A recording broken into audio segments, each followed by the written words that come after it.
एकदम झणझणीत, चविष्ट आणि अगदी गावाकडच्या पद्धतीने बनवलेली पालकाची गरगटी भाजी कशी तयार करायची ते आज आपण इथे बघणार आहोत। तर ही भाजी इतकी चविष्ट होते की अगदी तुम्ही भातासोबत, भाकरीसोबत किंवा चपातीसोबत खा, एकदम टेस्टी लागते। अगदी लहान मुले देखील आवडीने खातील अशा पद्धतीची ही भाजी तयार होते। नमस्कार, मी सपना आणि सपनाज किचनमध्ये तुम्हा सगळ्यांचं अगदी मनापासून स्वागत करते। चला तर मग जास्त वेळ न घेता आपण लगेच रेसिपीला सुरुवात करूया। तर त्यासाठी बघा, इथे मी अगदी ताजा पालक एक जुडी घेतलेला आहे। पालक आधी आपल्याला स्वच्छ निवडून घ्यायचा आहे, त्यानंतर 10 मिनिट मिठाच्या पाण्यामध्ये भिजत ठेवायचं आहे, म्हणजे त्यावर जर काही केमिकल्स असतील तर ते निघून जातील। आणि पुन्हा 2 पाण्याने स्वच्छ धुवून घ्यायचं आहे। आणि आता हा धुतलेला पालक इथे तयार आहे। तर इथे बघा, मी एका पातेल्यामध्ये साधारण 2 ते 2.5 ग्लास पाणी गरम करायला ठेवलेले आहे। त्यामध्ये पाव वाटी शेंगदाणे घातलेले आहेत आणि पाव वाटी इथे हरभऱ्याची डाळ स्वच्छ धुवून घेतलेली आहे आणि ती देखील यामध्ये आपण घालून घेणार आहोत। आता यावरती आपल्याला झाकण ठेवायचे आणि हे पाण्याला उकळी यायची आपल्याला वाट बघायची। आता पाणी उकळतंय तोपर्यंत आपण इकडे हा पालक अगदी बारीक असा चिरून घेणार आहोत। तर बघा, अशा पद्धतीने अगदी बारीक बारीक हा पालक आपल्याला चिरून घ्यायचा आहे। तर मी आधी सांगितल्याप्रमाणे कोणतीही हिरवी पालेभाजी असो ती आपल्याला चिरण्याआधी किंवा बनवण्याआधी 10 मिनिट मिठाच्या पाण्यामध्ये भिजत ठेवायची आहे, म्हणजे त्यामध्ये जर काही केमिकल्स वगैरे असतील तर ते पूर्ण निघून जातात। तर इथे बघा, अशा पद्धतीने सगळा पालक मी इथे चिरून घेतलेला आहे। इकडे पाण्याला देखील उकळी आलेली आहे। आता हा चिरलेला पालक सगळा आपण या पाण्यामध्ये घालून घेणार आहोत। आता या पाण्यामध्ये हा पालक आपल्याला आधी शिजवून घ्यायचा आहे। तर सगळा पालक मी घालून घेतला। आता याला आधी व्यवस्थित आपण हलवून घेऊयात आणि आता यावरती आपल्याला झाकण ठेवायचं आहे आणि हा पालक शिजवून घ्यायचा आहे। तर साधारण 7 ते 8 मिनिटांमध्ये पालक आपला व्यवस्थित शिजला जातो। तर अशा पद्धतीने बघा, मी यावरती अर्धवट झाकण ठेवलेलं आहे, जेणेकरून पाणी यातलं बाहेर येणार नाही। तर आता पालक शिजतोय तोपर्यंत यासाठी लागणारं इतर साहित्य बघूया। तर बघा, इथे मी 2 चमचे तेल घेतलेलं आहे, त्याचबरोबर 2 चमचे हरभऱ्याच्या डाळीचं पीठ म्हणजे बेसन घेतलेलं आहे। त्याचबरोबर इथे 7 ते 8 लसूण पाकळ्या आणि 3 ते 4 हिरव्या मिरच्यांचे तुकडे घेतलेले आहेत। थोडीशी कोथिंबीर लागेल, त्याचबरोबर अर्धा चमचा मोहरी, अर्धा चमचा जिरे, पाव चमचा हळद, पाव चमचा हिंग आणि चवीपुरतं मीठ लागेल। तर सगळ्यात आधी आपल्याला कोथिंबीर, हिरवी मिरची आणि लसूण याचं वाटण आपल्याला बनवून घ्यायचं आहे। तर हे मिक्सरच्या भांड्यामध्ये घेऊया।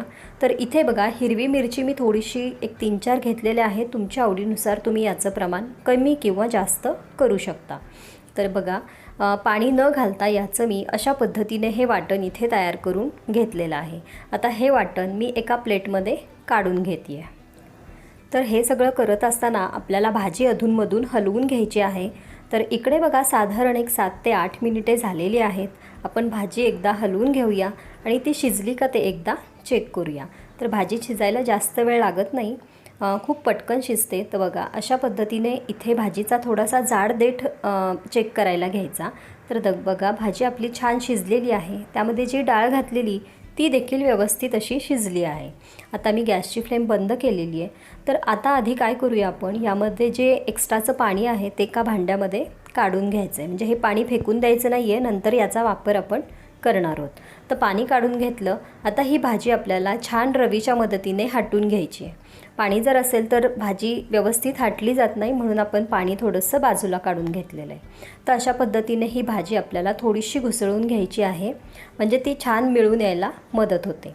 तर इथे बघा, अशा पद्धतीने ही भाजी छान घोटून घेतली।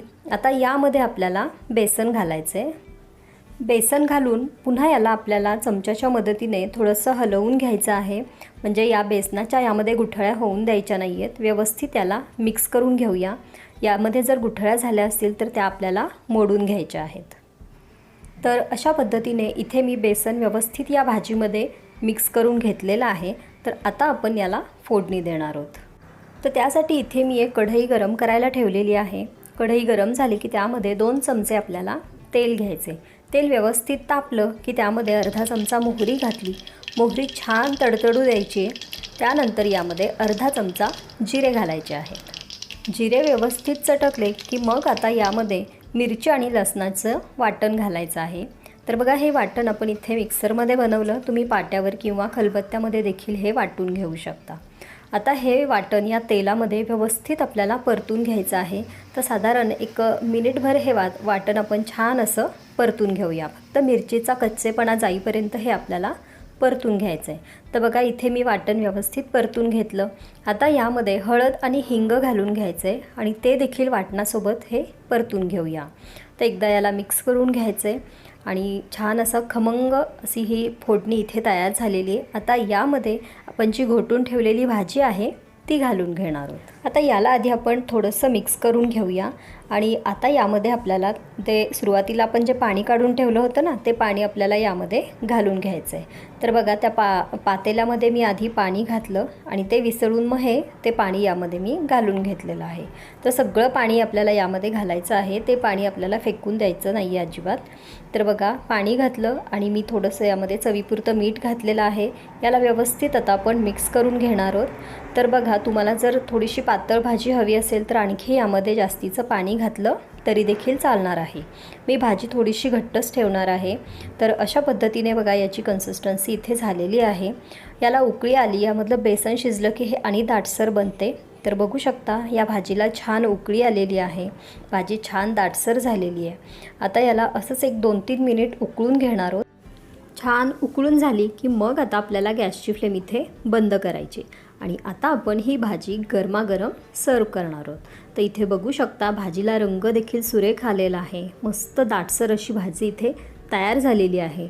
तुम्ही याला भाकरीसोबत खा, भातासोबत खा, अगदी चपातीसोबत खाल्ली तरी देखील ही भाजी अगदी चविष्ट बनते.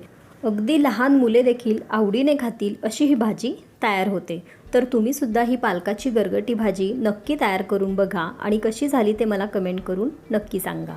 व्हिडिओ आवडला असेल तर लाईक करा, शेअर करा आणि अशा छान छान रेसिपी पाहण्यासाठी सपनाज किचनला सबस्क्राईब करायला अजिबात विसरू नका. पुन्हा लवकरच भेटूयात अशाच एका छानशा रेसिपीसोबत. तोपर्यंत धन्यवाद.